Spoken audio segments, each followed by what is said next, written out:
Well, I think that the Evolt is an especially exciting option at the primary level. One of the interesting things is that next year in states across the country there will be Democratic primaries for president. And so Barack Obama, who is certain to be the Democratic nominee, will be unopposed or very underopposed on those primary ballots. I think that's an especially creative place in which to throw a write-in candidate in. The same being true in the Republican primaries, unless of course you want to vote for Michelle Bach. But this idea of trying to send a message through the election process is a powerful one, and it's an important one. And what really excites me, what excites me the most by any measure, is this idea of national policy referendums. I think that's a fantastic proposal. The fact of the matter is that there's countries around the world that put major issues to referendums, to initiatives, so that the citizens can weigh in. You'll see that in Europe all the time on questions of whether to join international groupings or regional groupings. You see it in Switzerland all the time on every issue from right to die to language rights to whether to distribute heroin needles to heroin addicts. They vote on all sorts of referendums there. And what I think is really troubling to me is that in the United States, we often have policy referendums at the local level, sometimes even at the state level, but we do not have it at the national level. And I go back to the views of Robert M. La Follette, the great progressive in the early years of the 20th century. La Follette believed very strongly in national initiatives and national referendums. In fact, he proposed before World War I that Woodrow Wilson should have a national referendum on whether to go to war. But I do believe that we need to find a way to get citizens more involved on these issues. Part of my frustration of Afghanistan has not just been the kind of what I perceived as an indifference in Congress, but even amongst the American people. The fact of the matter is that we don't have a draft. People aren't even paying for the war; it's going on our credit card, and so the war's kind of gone on for 10 years, and here we are. Borrowing $8.2 billion a month just for this war in Afghanistan, losing some wonderful men and women, and this terrible war. And it's starting to get a little bit of recognition, but it's late in coming, and we need to find ways to plug people more into these big policy decisions. Well, let me say that you are the first person who has talked about a plan to try and get corporations and huge amounts of money out of our electoral system. So I appreciate that, and I'm hoping that you will blossom. I haven't had time to read through the referendum. I'm probably approve of most of the things here as I'm looking through the list. I'm concerned about putting a write-in vote for anyone, particularly where an election is terribly important. Well, I think it's an excellent idea, especially on the referendum. And for President, I absolutely agree with you that a paper trail with a write-in ballot, or a ballot in which one can actually make a physical mark and have that traceable with my name would be incredibly important. Well, I think it's important to get knowledge on the subjects you care about. And when you find out what people are really interested in, and then get those who are seeking to win public office to respond to what you want to hear rather than what they want to say, it gives, I think, you empowerment to be able to make better choices as to who can represent you in high offices. As somebody who comes from Washington State, where we have ballot initiatives and allowed direct democracy, I think that having mechanisms for direct democracy is a good thing. Yeah, I think a lot of the questions on the ballot are quite valid, and I think the idea that there would be a ballot in general that has those kinds of questions, rather than just being the New York Times or Fox News calling you, have across the board those questions be asked in a way that the politicians have to be able to respond to. I think it's a great idea. How do you build a system of democracy that can wrestle with the biggest questions beyond the process ones? So Bill Clinton, one of his best lines ever was, "There's nothing wrong with America, what's right with America can't fix." So let's make sure. Do we have the processes of decision making now to help us address our biggest questions? And do we have, and I think biggest among those is the engagement of our citizenry. And so, speaking about about having a national system of referendum, I would think about a few things. First, opening up the process a little bit, very good. Having a little more power wielded by people including unelected people, good. The balance that I think you are trying to strike by not having a petition system, I think is also good. The question I would have is, how do the campaigns look? How do those campaigns get funded? And are we likely to get answers that reflect people's sober second sense? Have principle, like if this is what a reflection of the people's will, I think that has tremendous value instead of just supporting one party or the other. I think it's essential that the decision makers know what the American people want, how they feel, and what their opinion on the critical issues before us. I think there would be more clarity to it. You know, it's a double-edged sword. Sometimes some of us might hear something we don't want to hear, but you know, democracy is a system that requires that public opinion and the public good be at the forefront, and this could be one mechanism to at least have a serious understanding of what people are thinking on the critical issues that we face. Young people are more in favor of gay rights. They care more about the environment. They're friendly towards unions. So yeah, I think there's a lot of latent potential there that you know, we saw pieces of that in 2008, and you just have to figure out how to constantly engage them. And I think this is one of the ways to do it. Well, I think that as many snapshots as we can get about what the concerns, the priorities, the way American voters are thinking about the world they're in, and the very hard choices that they're making on budgets and on values and on what we're doing in the world. It's good to get a snapshot of where people are. That doesn't mean we turn policy to automatically meet these things, but it shows us what our challenges are in educating people across all political lines. So I'm a big fan of doing something along the lines of the National Policy Referendum, and I commend you for doing it. So. One of the things that we have to consider is trying to get more people to vote, not only in presidential elections, but on the off years. Like, especially for youth, like with an issue like gay marriage or the environment or something like that, you can really get a lot of people out there. Like, if it's something simple and easily articulated. One of them, you know, would be like get out of war in Iraq and Afghanistan. There is an absolutely essential need to educate citizens and to engage citizens in the political process. And if we are going to have an honest democracy, we'll have to do something like what you say.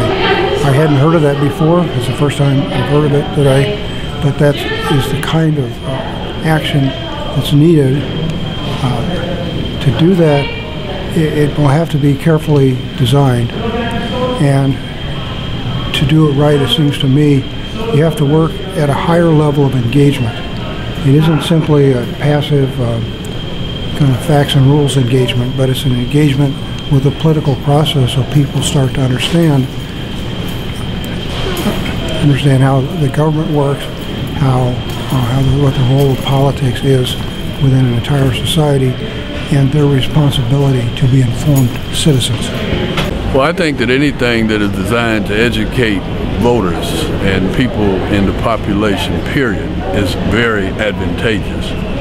We use a little slogan in Jackson. We say we have to educate, motivate, and organize so that the people must decide. And the only way that the people must decide, or the only way the people will be able to decide, I should say, is if they're educated. So I think that the idea of referendums or questions posed which people can get the answers to and then discuss and make issues out of, I think it's an excellent idea. I believe that any type of information gained in that way will certainly help educate the population so the population can make informed decisions. We need you to tell the American people this, because you know what? There's some guys out here who want to control the message. You know, they don't like that internet thing because they can't control the message. And if you and I are talking about one America, they want to break, they want to say, not just one America. They want to get me and you arguing among one another. You know, they want to say, well, you know what? Liberty get justice for all is fine, but seems like a potentially valuable thing. Generate discussion, gauge how voters feel about the critical issues. I mean, if anything, it'll be great guidance. You know, a few caveats though. I mean, one, you don't want it to ripen into a referendum because I think California has shown us how, you know, governing by referendum can be problematic. Questions? That's how you get your candidate to really expose himself on where he stands on policy. And this is one of the big problems we have. When we have a candidates forum, the questions are prearranged and nothing comes out about policy. And I think this is a good idea. I think it's a great idea. Anytime you can reciprocate the accountability and agenda for the United States of America, it's a good thing. And so putting the responsibility not just on those elected, but on us ourselves to take some responsibility in the things that are on the agenda for our country. So it's a great idea, great thing. I think that's an excellent idea. I don't know why no one has done it before. Well, I suppose it's because it's logistics would be difficult. I mean, it'd be nice to get people in nursing homes to vote and people who, you know, either don't know how to do an absentee ballot or an early ballot or come to the polls. It would make it easier for them too. And I think it's a great idea. Well, no, I think opening up politics to a lot more people and a lot more candidates and ideas is something we need to do. We really need to open up our politics, and so that piece I agree on, and I think it would be really interesting to do a national policy referendum. The key is to make sure we get people educated about, you know, what the issues are. But I would say that most people in this country, if they were to be able to vote directly on something, I think would vote for more progressive, more equality, more fairness in the policies we pursue, and so that would be very appealing to me. Well, an informal national policy referendum through polling, such as this, is a good idea.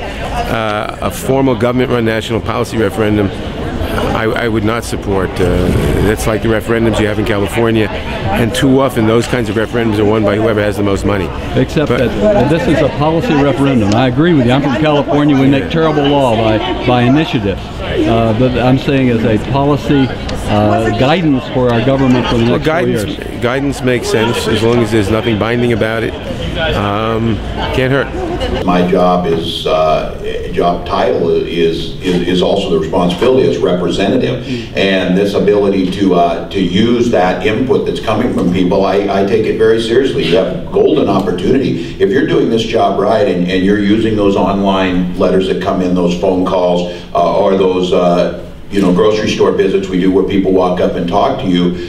You're becoming better informed and do your job better. You're not only getting the opinions of that individual person, you're learning about those issues. So I think it's an intriguing suggestion. I haven't spent a lot of time thinking about it, but I think what you're getting at is trying to get to that point where elected officials really are connecting and reflecting what the people really want to see instead of the divisive issues or issues that aren't really there. So I haven't spent a lot of time thinking about it, but I'm intrigued by the idea, because anything in my job that gets more in touch with what people are truly feeling, what they're seeing, not just what my ideas might be, is, I think, a good thing. So I'd be very interested in spending time looking at it. So. Policy referendum definitely seems like a more fine-tuned democracy and a better, clearer way to communicate to our president exactly why we put him in the office and what we expect from him. I think that having a blank spot on the ballot is fantastic, because you might not want to vote for Sarah Palin or Obama. You might not want to have those two things as your choice. A write-in candidate, a true grassroots candidate that is not owned by pharmaceutical companies and Goldman Sachs, I think that is a fantastic opportunity for a grassroots person to stand up and almost win. I don't know if they can win, but it's a start. Your analogy of one person turning into a flow of water and overwhelming another entity, I think is a very good idea. Some things we do know, that people movement does work.